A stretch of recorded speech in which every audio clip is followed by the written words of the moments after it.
Hey, pet. How's it going? Oh, don't you start. I'm still working on that. Still? All right, anything new? I'm really looking at all of the relationships I've been in, and a few I've witnessed and trying to sort out what I was seeing. Looking at your own, what were some of the first you saw? Well, I remember being excluded in kindergarten friendships. Wow, going back? Yep. I wanted to play with my friend, we'll call her Alice, but another girl didn't want me to. I don't even remember her name anymore, but we both agreed Alice got first pick of the horse toys, and the other girl went next, and I always had to play with what was left. I had to fight to try and be included in the make-believe stories, which makes me wonder why Alice didn't try and include me more. Maybe she was intimidated by the other girl, maybe she didn't care, maybe she didn't like me, I don't know. The dominant people set the rules, and if I wanted to be part of the group, I had to fill the role they said I belonged in. But Alice meant the world to me, so I went with it. Baby's first crush? Doubtful, though I sure wouldn't have known at the time. But what's sticking out is, why the hell was I being bullied in kindergarten? I get the feeling grades 1 and 2 were lighter on that, but then it started back up and pretty much stayed. I was the odd one out, usually picked on by the other girls. I tried to be the person they wanted to fit into the friend groups, and it didn't work. What the hell was it about me that made me so unlovable? There may have been nothing. Maybe some girls saw you as someone they could affect easily and look good next to in the process. Maybe your undiagnosed autism was making you more of an odd one out. Maybe your sensitivity made you more vulnerable. Why would you assume you were unlovable? I guess it seems to be the most obvious answer. If we're taught at school and at home every day that you should be nice to people and include people, even kids you think are strange or losers, and you ignore all of that, then what's going on? Those people are ignoring how they could be treating others compassionately due to their own wounds and choices? Or something about you is so inherently flawed or repellent that even people who are good people to others that you like yourself are going to be mean to you. That sounds familiar. Which do you think is more likely? Probably the former, since not a lot of kids are walking around with high levels of emotional intelligence or self-awareness. Last time we had a conversation like this, you saw that the problem wasn't you and had no problem stating it. What's different now? Well, last time was mainly hypothetical. Now I'm looking at what has actually happened and have feelings I remember from this. I remember the messages I was getting. Or you remember the messages you'd been given or picked up previously getting triggered. Did you have the impression you were unlovable from before these childhood friendships started? If you'd asked me that up to a year and a half ago, I would have said no. I would have said my family was wonderful and they really loved me, that I had a great childhood, that all the issues I had were just me being too sensitive or selfish. Which is making me look back.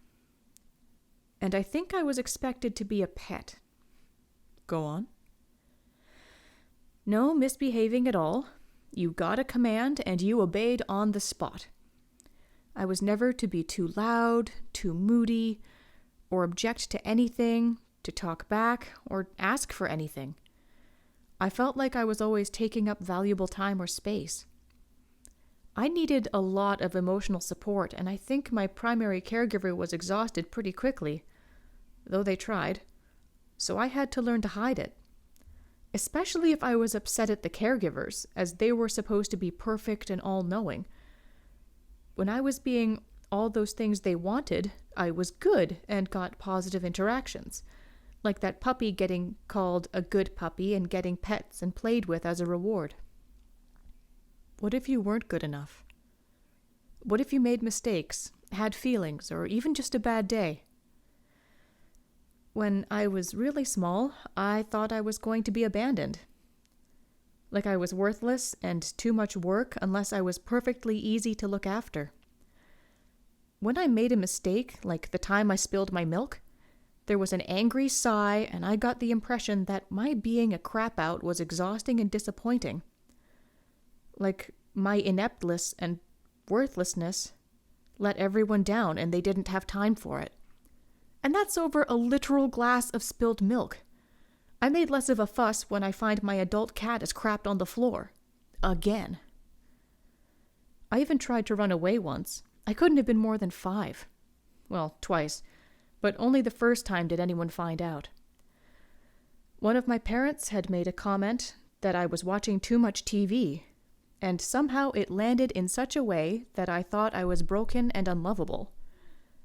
I don't think it was due to the idea that if they loved me, I could watch all I wanted, so I can scratch that out.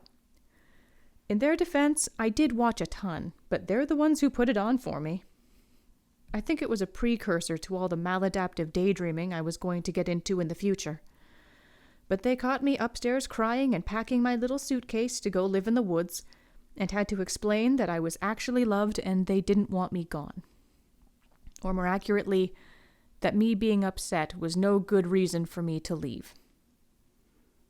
Did you believe them? In hindsight, I believed that if they said it, then it must be true. But I don't know if that's how I actually felt. Were there other times this happened? I don't know. I can't actually remember a lot of my childhood. What about as you grew up? Were you still a good pet? No. You were the tiny adult, supposed to be good and obedient, and be able to be fine on your own for long stretches. They left you alone for long periods? No, not what I meant. When they were physically absent, there were nannies, neighbors, and babysitters from birth through about age 11. I meant on your own without direct supervision. They were in the house, but you were expected to look after yourself. You were off on your own playing or reading or doing whatever quietly, while the parental figures were working, reading, napping, on the computer, or watching TV. At the main parents' house, there were other kids nearby to play with sometimes, and I was the odd man out then, too. But at the other parents' house, you were expected to be quietly at home, and there weren't really others near there. You didn't have friends over? Not ever at the second house. Didn't even occur to me as an option now that you bring it up. I rarely had friends over at my first place. I think I felt like it risked being too loud, or having too many people in the home being too disruptive, or making that parent have to drive us around. In hindsight, I think it boils down to being afraid to take up space. I only had friends over for my birthday at that house. Otherwise, the parent was too busy. At the second house, once, I went to a friend's house to play, and either overheard later or it was passed on to me, that parent talk about me wasting time with friends that was supposed to be with family. Never mind that the family time was spent reading and not talking to each other until the parent in question decided it was time for us to eat or all go watch TV. But I never went to a friend's house on those visiting days again.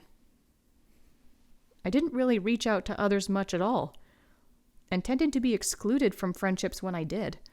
When I was a teenager, I had the impression that if I weren't so flawed, I wouldn't be such a loner, so it was all my fault. So when you got older, you were expected to still be the good, obedient pet and do everything to please, while not taking up room or having needs?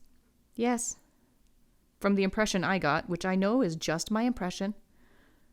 But what if you did have needs? Well, basic stuff like help with homework was there, though they would get annoyed at it, or you, easily. In hindsight, algebra was no fun for them either. If something was wrong, or I was upset or afraid, I was expected to be an adult about it and deal with it on my own. If they wanted you to do something and you didn't, you just shut up and did it. Unless you could get a parent on your side about it and they could help you stand up against the other parent. Did you feel heard? No. Hard to feel heard when you're being interrupted, dismissed, or quiet to stay loved. Or maybe tolerated. Do you feel heard now that you're older and more independent? Are you still feeling like the pet? Yes and no, but wasn't this me looking at friendships? It was, and it grew to what you needed to look at. Did your friendships fall along the same lines of you being the perfect person that would hopefully make others happy and keep you included? Yep. Then let's keep looking at your current pet status. Well, this pet is expected to be nearly self-reliant. I still have some help with bills and things from one parent. Both have resources to spare. Though I feel nervous about how soon that support could end. I still feel like I'm a burden financially. I've determined the majority of the conditional compassion available to me is so limited to me being perfect that trying to be who I want to be would be seen as being difficult or bad. And that means rejection. Have you been rejected for that now that you're an adult? Yes. I spoke up about how I felt about a project at my home and how I wasn't feeling or being heard about it. And that parent gave me the silent treatment and cold shoulder for weeks after. They came back around a bit when I didn't do anything to make them forgive or include me. I think they figured they couldn't wound me like that. They may also have been mad at me for not lying convincingly enough when, in that same conversation, they asked if I enjoyed spending time with them. As the time with them was filled with me being talked at, interrupted, and ordered around, I didn't really enjoy it. I chickened out of saying so for fear of rejection and hurting them, and lied, but they caught it. They didn't say anything, but as we don't talk about problems, that's fairly common. I still struggle to set boundaries, though our conversations have become a lot more equal since then. And the other parent? They've always been distant and the most conditional. Losing what's left of their attention, affection, and potential for support wouldn't have any impact on my life as it is now. I still have definite struggles setting boundaries and being heard. The communication is pretty limited. I don't want to hurt people, and I'm struggling to find the line of giving in on things I'm flexible on while honoring myself, and letting people have control over me because it's the most peaceful and familiar, though resentful, route. Sounds like you're done being the pet. It's not all it's cracked up to be. But it's 30-plus years of training I'm trying to undo. I wish I were rich so I could set my own terms and not have to be afraid of... Of what? That I'd stand up for myself, set my boundaries, and be rejected or cut off for being selfish and difficult, only to financially fail and have to come crawling back for help, which I feel I could only ask for by slipping back into unworthy pet mode. Why don't you feel you're capable enough or worthy enough to make it on your own? Because they used to do everything for me. They were the smart and right and perfect adults. I think it goes back to the idea that everyone else is competent but me, even though I'm looking at challenges that I could overcome myself. I'd probably have to move out of this home and into something smaller and cheaper, or get another job, but it is doable. I guess it's lingering fear that I'd be a house pet out on the street and unable to survive on my own, and missing the comforts I had while I was being good and unhappy. There's people out there who could love you for you, without having a laundry list of conditions and expectations for how you could serve them. I know. I guess I don't feel I've met very many of them. Otherwise they'd be here. Well, you've got time to meet them, remember? Enough to keep working on being a person with inherent rights and worth rather than a pet. Maybe I'll use the time to try and get out of the house once in a while and meet people. Maybe get a dog? I gather that helps. Yeah, wouldn't the cats love that? You never know, they might. They wouldn't love you any less. We'll see.